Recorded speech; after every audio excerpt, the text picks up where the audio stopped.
Assalamualaikum warahmatullahi wabarakatuh. Di sini kami akan menjelaskan tentang teori motivasi individu untuk memenuhi tugas UAS Psikologi Industri dengan dosen pengampu Muhammad Adi Masliardi SEMM.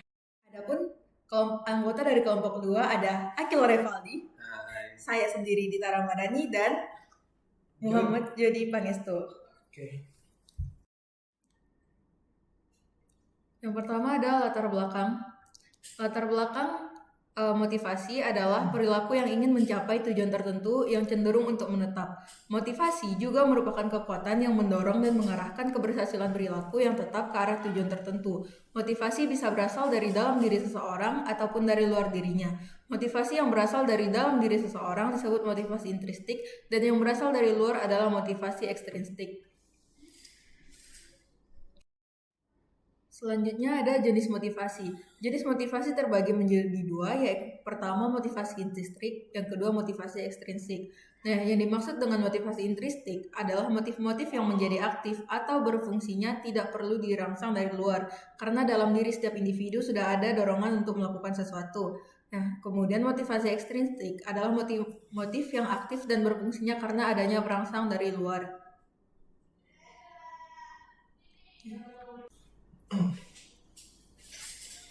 Nah, selanjutnya ada teori motivasi Maslow. Abraham Maslow memunculkan bahwa pada dasarnya semua manusia memiliki kebutuhan pokok. Ia menunjukkannya dalam 5 tingkatan yang berbentuk piramid. Orang memulai dorongan dari tingkatan terbawah ke atas sampai teratas. 5 teori tersebut adalah kebutuhan fisiologis, kebutuhan rasa aman, kebutuhan akan rasa cinta dan memiliki, kebutuhan akan penghargaan, kebutuhan aktualisasi diri, dan selanjutnya ada teori motivasi Herzberg.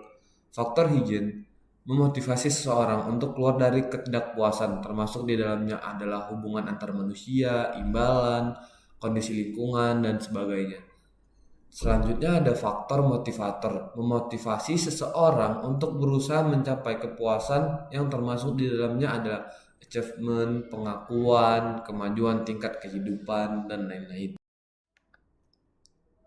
Need for achievement yaitu kebutuhan akan prestasi yang merujuk pada dorongan individu untuk mencapai keberhasilan dan berprestasi tinggi dengan tugas-tugas yang dihadapinya.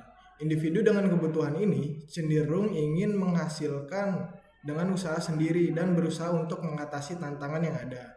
Dan yang kedua yaitu need for affiliation, kebutuhan akan hubungan sosial merujuk pada dorongan individu untuk menjalin hubungan yang baik dengan orang lain dan merasa diterima dalam kelompok sosial.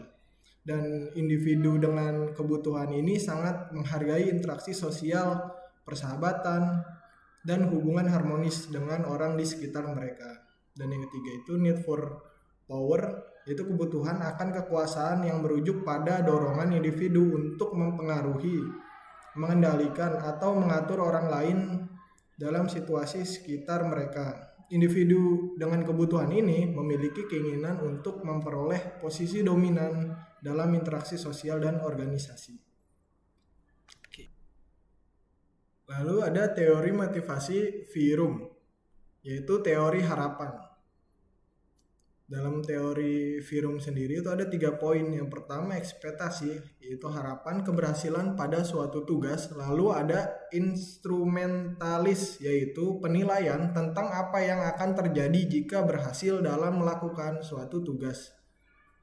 Yang ketiga poin itu valensi, yaitu merespon terhadap outcome seperti perasaan positif, netral, atau negatif. Motivasi tinggi jika usaha menghasilkan sesuatu yang ingin melebihi harapan. Motivasi rendah jika usahanya menghasilkan kurang dari apa yang diharapkan. Lalu ada teori motivasi klasik. Teori motivasi ini diungkapkan oleh Frederick Taylor yang menyatakan bahwa pekerja hanya termotivasi semata-mata karena uang.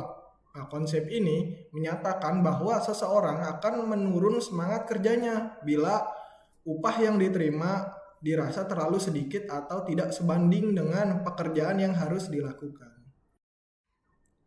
Nah, setelah kami melakukan presentasi di depan kelas, muncul beberapa pertanyaan. Yang pertama, bagaimana cara mengatasi bila kita kehilangan motivasi?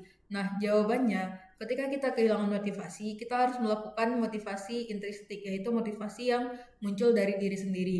Kita bisa menggali potensi kita lebih dalam, dan juga kita bisa lebih bergaul dengan orang-orang di sekitar kita agar kita mendapat motivasi atau energi yang positif dari mereka. Nah, kita harus melakukan motivasi intrinsik karena yang paling bagus untuk memotivasi diri sendiri ya adalah pemikiran diri sendiri. Karena kalau melakukan motivasi dari orang lain, bisa saja orang itu berubah di kemudian hari sehingga kita akan kehilangan motivasi lagi. Jadi sebaiknya motivasi itu berasal dari diri sendiri.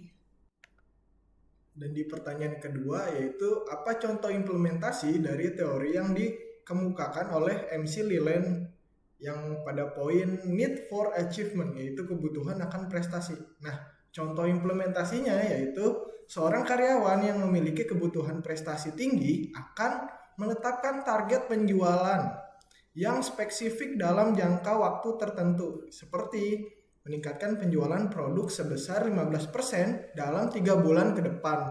Dengan target yang jelas seperti ini, mereka akan termotivasi untuk bekerja lebih keras dan mencapainya.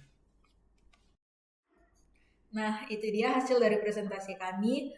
Semoga bisa bermanfaat dan membantu. Wassalamualaikum warahmatullahi wabarakatuh.